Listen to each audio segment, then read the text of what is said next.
তাদের ছোঁড়া অন্তত 200টি রকেটের বিশাল বহর শুধু ইসরায়েলের ভেতরের বিভিন্ন স্থানকেই লক্ষ্যবস্তু করেনি, পারস্য উপসাগরে থাকা মার্কিন সামরিক স্থাপনাগুলোও এবার সরাসরি আক্রমণের শিকার হয়েছে।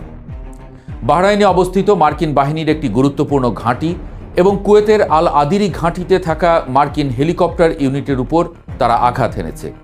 আইআরজিসি দাবি করেছে এই হামলায় কুয়েতে একটি মার্কিন হেলিকপ্টার সম্পূর্ণ ধ্বংস হয়ে গেছে। ইরানের সম্প্রচার মাধ্যম IRIB-কে দেওয়া এক আনুষ্ঠানিক বিবৃতিতে বাহিনীটি স্পষ্টভাবে জানিয়ে দিয়েছে, শত্রুদের উপর এই ধরনের হামলা সামনেও অব্যাহত থাকবে। অন্যদিকে ইসরায়েলের মধ্যাঞ্চল লক্ষ্য করে ইরানের ছোড়া অন্তত 11টি ব্যালিস্টিক ক্ষেপণাস্ত্র আছড়ে পড়েছে।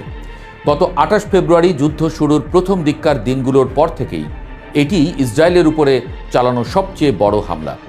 সাধারণত ইসরায়েলকে লক্ষ্য করে চালানো সাম্প্রতিক হামলাগুলোতে ইরান 3টির মতো ক্ষেপণাস্ত্র ব্যবহার করে আসছিল। এবার সেই অলিখিত নিয়ম ভেঙে তারা একসঙ্গে এতগুলো ক্ষেপণাস্ত্র ছুঁড়েছে। 2 দফায় চালানো এই হামলায় প্রথমবার 10টি এবং পরের বার 1টি ক্ষেপণাস্ত্র ছোঁড়া হয়। ইসরায়েলের জরুরি সেবা সংস্থা মেগান ডেভিড অ্যাডম জানিয়েছে, এই হামলায় অন্তত 14 জন সাধারণ মানুষ আহত হয়েছেন। আহতদের মধ্যে স্প্লিন্টারের আঘাতে 11 বছর বয়সী এক কিশোরীর অবস্থা বেশ আশঙ্কাজনক। এছাড়া 13 বছর বয়সী এক কিশোর এবং 36 বছর বয়সী একজন নারীও স্প্লিন্টারের আঘাতে আহত হয়েছেন, যাদের চিকিৎসা চলছে। ইরানের ভেতরেও ধ্বংসযজ্ঞের যে চিত্র উঠে আসছে তা রীতিমতো শিউরে ওঠার মতো। যুদ্ধ মানেই যে সাধারণ মানুষের জীবনের সব হিসাব নিকাশ উল্টে যাওয়া, তা আরও একবার প্রমাণ হলো। যুক্তরাষ্ট্র এবং ইসরায়েলের যৌথ হামলায় দেশটিতে এ পর্যন্ত 1,15,000-এর বেশি বেসামরিক স্থাপনা পুরোপুরি ধ্বংস বা ব্যাপকভাবে ক্ষতিগ্রস্ত হয়েছে। ইরানের রেড ক্রিসেন্ট সোসাইটির দেওয়া হালনাগাদ তথ্য মতে এই ধ্বংসস্তূপের তালিকায় সাধারণ মানুষের থাকার ঘর, চিকিৎসা কেন্দ্র, শিক্ষা প্রতিষ্ঠান এবং জরুরি ত্রাণ কেন্দ্রও রয়েছে। এই বিপুল সংখ্যক ক্ষতিগ্রস্ত স্থাপনার খুব বড় একটি অংশ খোদ রাজধানী তেহরান প্রদেশে অবস্থিত। উদ্ধারকর্মীরা জীবনের ঝুঁকি নিয়ে দিনরাত এক করে ধ্বংসস্তূপ খুঁড়ে এ পর্যন্ত অন্তত 1526 জনকে জীবিত বা মৃত অবস্থায় উদ্ধার করেছেন। মানুষের এতদিনের জমানো স্মৃতি আর বেঁচে থাকার অবলম্বনগুলো নিমেষেই ধুলোয় মিশে যাচ্ছে। এই ধ্বংসস্তূপের মাঝেই ইসরায়েলের সামরিক বাহিনী তেহরান জুড়ে তাদের ব্যাপক বিমান হামলা অব্যাহত রেখেছে। ইসরায়েলি সেনাবাহিনীর পক্ষ থেকে খুব ঠান্ডা মাথায় জানানো হয়েছে যে তাদের এই হামলা মূলত ইরানের বেশ কিছু গুরুত্বপূর্ণ সরকারি স্থাপনা লক্ষ্য করে চালানো হচ্ছে। নিখুঁত নিশানায় সরকারি অবকাঠামো গুঁড়িয়ে দেওয়ার এই অভিযানের পাশাপাশি ইরানের দিক থেকে আসা সম্ভাব্য পাল্টা হুমকি মোকাবেলাতেও তাদের বিমান বাহিনী সক্রিয়ভাবে কাজ করছে। তেহরান ছাড়াও ইরানের আরও কয়েকটি অঞ্চলে একই সঙ্গে ইসরায়েলি যুদ্ধ বিমানগুলো চক্কর কাটছে এবং আকাশপথের হুমকি প্রতিহত করার কাজ চালিয়ে যাচ্ছে।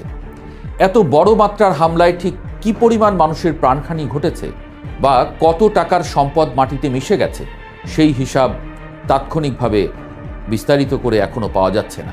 চারপাশে এত মৃত্যু আর ধ্বংসের পরও ইরান যে একটুও দুর্বল হয়নি, তা তাদের রাজনৈতিক নেতাদের কথায় খুব স্পষ্ট।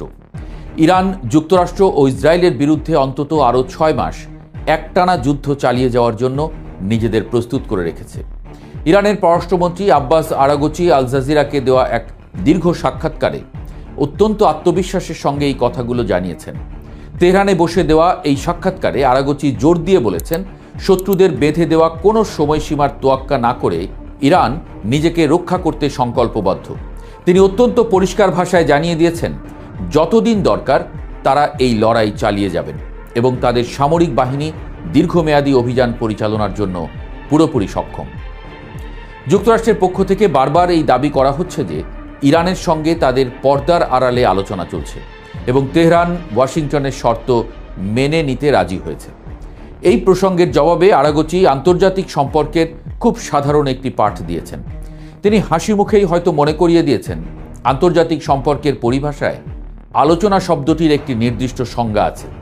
আলোচনা বলতে এমন এক পরিস্থিতিকে বোঝায় যেখানে দুই দেশ একটি চুক্তিতে পৌঁছানোর জন্য আনুষ্ঠানিকভাবে এক টেবিলে বসে কথা বলে। বর্তমানে ইরান ও যুক্তরাষ্ট্রের মধ্যে এমন কোনো পরিস্থিতি নেই। সংঘাতে জড়িত দেশগুলো অনেক সময় প্রত্যক্ষ বা পরোক্ষভাবে কিছু বার্তা আদান প্রদান করে বটে, কিন্তু কূটনীতির ভাষায় একে কখনোই আলোচনা বলা যায় না। অবশ্য ইরান ও যুক্তরাষ্ট্রের মধ্যে এই বার্তা আদান প্রদানের প্রক্রিয়াটি যে পুরোপুরি থেমে নেই, আরাগচি তা অকপটে স্বীকার করে নিয়েছেন। মার্কিন প্রেসিডেন্ট ডোনাল্ড ট্রাম্পের মধ্যপ্রাচ্য বিষয়ক বিশেষ দূত স্টিভ উইটকফ অতীতের মতোই ইরানের কাছে সরাসরি বার্তা পাঠানো অব্যাহত রেখেছেন। ইরান কিছু বার্তা পাচ্ছে সরাসরি উইটকফের কাছ থেকে, আর কিছু আসছে আঞ্চলিক বন্ধু রাষ্ট্রগুলোর হাত ঘুরে। তেহরানও তাদের প্রয়োজন অনুযায়ী সেই বার্তাগুলোর জবাব দিচ্ছে। আরাগচির মতে উইটকফের এই যোগাযোগ কোনোভাবেই যুদ্ধ বন্ধের আলোচনা নয়, এটি যোগাযোগের একটি সাধারণ মাধ্যম, যা শান্তি বা যুদ্ধ উভয় সময়েই চলতে পারে এবং বর্তমানেও চলছে। এদিকে ডোনাল্ড ট্রাম্পের যুদ্ধবিরতির অনুরোধ সংক্রান্ত বক্তব্যকে ইরান সম্পূর্ণ মিথ্যা ও ভিত্তিহীন বলে উড়িয়ে দিয়েছে। ট্রাম্প দাবি করেছেন, ইরানের নতুন সরকারের প্রেসিডেন্ট যুক্তরাষ্ট্রের কাছে যুদ্ধবিরতির জন্য অনুরোধ করেছেন। ইরানের রাষ্ট্রীয় টেলিভিশনে পররাষ্ট্র মন্ত্রণালয়ের এক মুখপাত্রের বরাতে ট্রাম্পের এই দাবিকে স্রেফ মনগড়া আখ্যা দেওয়া হয়। পররাষ্ট্রমন্ত্রী আরাগচিও জানিয়েছেন, তার দেশ যুক্তরাষ্ট্রের কাছে যুদ্ধবিরতির কোনো প্রস্তাব পাঠায়নি। বিভিন্ন আন্তর্জাতিক সংবাদ মাধ্যমে ইরানের তরফ থেকে দেওয়া 5 দফা যুদ্ধবিরতি প্রস্তাবের যে কথা বলা হয়েছে, সেটিও নিছক অনুমান নির্ভর খবর। ইরান তাদের সিদ্ধান্তে অটল। তারা পরিষ্কার জানিয়ে দিয়েছে, যতক্ষণ না আক্রমণকারী দেশকে শাস্তি দেওয়া হচ্ছে এবং ইরানকে এই বিপুল ধ্বংসযজ্ঞের পূর্ণ ক্ষতিপূরণ দেওয়া হচ্ছে, ততক্ষণ পর্যন্ত এই সংঘাত থামবে না। যুদ্ধের এই আগুন লেবানন ফ্রন্টেও সমান তালে জ্বলছে। সেখানে ইসরায়েলি বাহিনীর অবস্থা খুব একটা স্বস্তিদায়ক নয়। ইসরায়েলের সামরিক বাহিনী নিজেই জানিয়েছে, লেবানন ও ইরানের সঙ্গে যুদ্ধ শুরু হওয়ার পর থেকে এই পর্যন্ত তাদের 10 জন সেনা নিহত এবং 309 জন আহত হয়েছেন। দক্ষিণ লেবাননে ইরানের প্রক্সি যোদ্ধাদের সঙ্গে ইসরায়েলি বাহিনীর ব্যাপক মাত্রায় মুখোমুখি সংঘাত চলছে। ইসরায়েলের সেনাবাহিনী সেখানে একটি নিরাপদ অঞ্চল বা বাফার জোন তৈরির চেষ্টা করছে, আর সেখানেই তারা প্রবল বাধার মুখে পড়েছে। গত 24 ঘণ্টাতেই দক্ষিণ লেবাননে লড়াই চলাকালে ইসরায়েলের 48 জন কর্মকর্তা ও সেনা সদস্য আহত হয়েছেন বলে গণমাধ্যমে খবর এসেছে। ইরানের প্রক্সি যোদ্ধাদের দাবি, তারা ইসরায়েলের সামরিক বাহিনীর সদস্য এবং তাদের অবস্থান লক্ষ্য করে একের পর এক হামলা চালিয়েছে। লেবাননের সাধারণ মানুষকে এই যুদ্ধের জন্য অত্যন্ত চড়া মূল্য দিতে হচ্ছে। দেশটির স্বাস্থ্য মন্ত্রণালয়ের হিসাব অনুযায়ী গত 2রা মার্চ থেকে শুরু হওয়া ইসরায়েলি হামলায় লেবাননে এ পর্যন্ত অন্তত 1318 জন মানুষ প্রাণ হারিয়েছেন।